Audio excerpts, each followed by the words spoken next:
Hi friends, మీ అందరికీ వినాయక చవితి శుభాకాంక్షలు. నేనైతే ఇవాళైతే బొమ్మనైతే కొనడానికైతే బజార్కి వెళ్ళాను.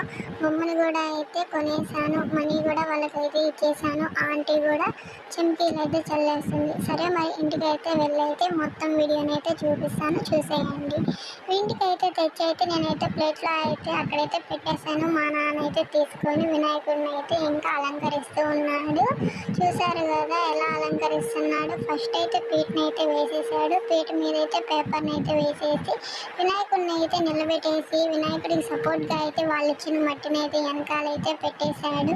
నిన్నైతే మేమైతే బజార్కి వెళ్ళాము. బజార్కి వెళ్ళి ఇవాళ వినాయక చవితికి కావాల్సినవన్నీ సామాన్లు అయితే తీసుకొని అయితే వచ్చేసాము. అవన్నిటిని అయితే ఇప్పుడైతే మా నాన్న అయితే పెడుతున్నాడు. నేనైతే గమ్ముగా చూస్తూ వీడియోనైతే తీస్తూ ఉన్నాను. మా అమ్మ అయితే ఇంకా వినాయకుడికి పెట్టాల్సిన ప్రసాదాలు అవన్నీ అయితే మా అమ్మ అయితే చేసేస్తూ ఉన్నది.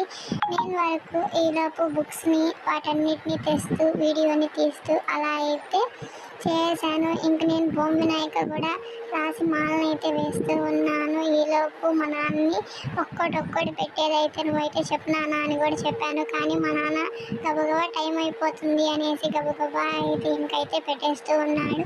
నిన్నైతే తెచ్చిన ఫ్రూట్స్ కూడా అయితే నాకైతే చాలా బాగా నచ్చాయి. నిన్నే అడిగాను మా అమ్మని, తింటాను నేను ఒక ఫ్రూట్ ఇవ్వు అనేసి. కానీ మా అమ్మ అయితే ఇవ్వలేదు. దానిమ్మ పండు, జామ పండు, శనగకాయలు, యాపిల్, చెరుకు, తర్వాత అలా అన్ని పండ్లు అయితే తెచ్చేసారు. జామ పండ్లు కూడా తెచ్చారు. జామ పండ్లు అయితే చిన్న చిన్నవి మా చెట్లో కూడా ఉన్నాయి, చాలా జామ పండ్లే. కానీ మా అమ్మ బజార్లోనే అయితే తెచ్చేసింది. చూసారు కదా ఎలా అయితే పెట్టేసిందో. మొక్కజొన్న కూడా పెట్టేస్తున్నది. నేనైతే ముందుగానే అడిగేసాను చెరుకు అయితే మొత్తం నాకేను అని. అది అందరూ తీసుకోవాలి, చెల్లి కూడా ఉంది కదా, చెల్లికి కూడా హాఫ్ ఇవ్వాలి అని అయితే ముందుగానే చెప్పేసింది. మా నాన్న అయితే బనానా కూడా పెట్టేశాడు. ఇప్పుడైతే చిన్న వినాయకుడు అయితే చూసారు కదా, ఆ చిన్న వినాయకుడిని అయితే మా చెల్లి చేసింది. ఎలా చేసింది చూసారు కదా. నాకైతే చిన్న వినాయకుడు కూడా చాలా బాగా నచ్చింది. మా నాన్న అయితే ఇంకైతే వినాయకుడికి అయితే బొట్లు అయితే పెట్టేస్తున్నాడు. చిన్న వినాయకుడికి కూడా బొట్లు అయితే పెట్టేశాడు. ఫస్ట్ అయితే గంధం పూసి తర్వాత అయితే కుంకుమ అయితే పెట్టేశాడు.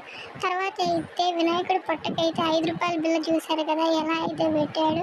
తర్వాత దీపాలు కూడా వెలిగించేశారు. తర్వాత మా అమ్మ అయితే ఒక్కటి చేసింది అయితే పెడుతూ ఉన్నది. అరటికాయ తాలింపు, బీన్స్ తాలింపు, గుగ్గుళ్ళు, పాయసం, వడ, సాంబార్, రసం అలా అయితే అన్నీ అయితే వడ్డించేసింది.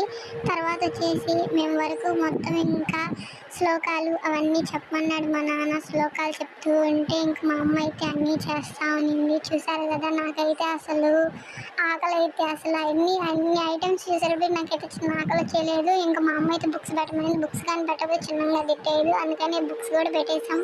వాటికి కూడా బొట్లు అయితే ప్రతిసారి పెడతాం కాబట్టి ఈసారి అయితే మేమైతే వినాయకుడి పండుగనైతే చాలా బాగా చేసుకున్నాం. చూసారు కదా కుడుములు ప్రతిదీ ఎలా అయితే కనిపిస్తున్నాయో ఒక్కరోజు ఇన్ని ఐటమ్స్. సరే మరి మీరు కూడా వినాయకుడి పండుగనైతే ఎలా చేసుకున్నారో కామెంట్లో చెప్పండి. సరే మరి ఉంటా, బాయ్.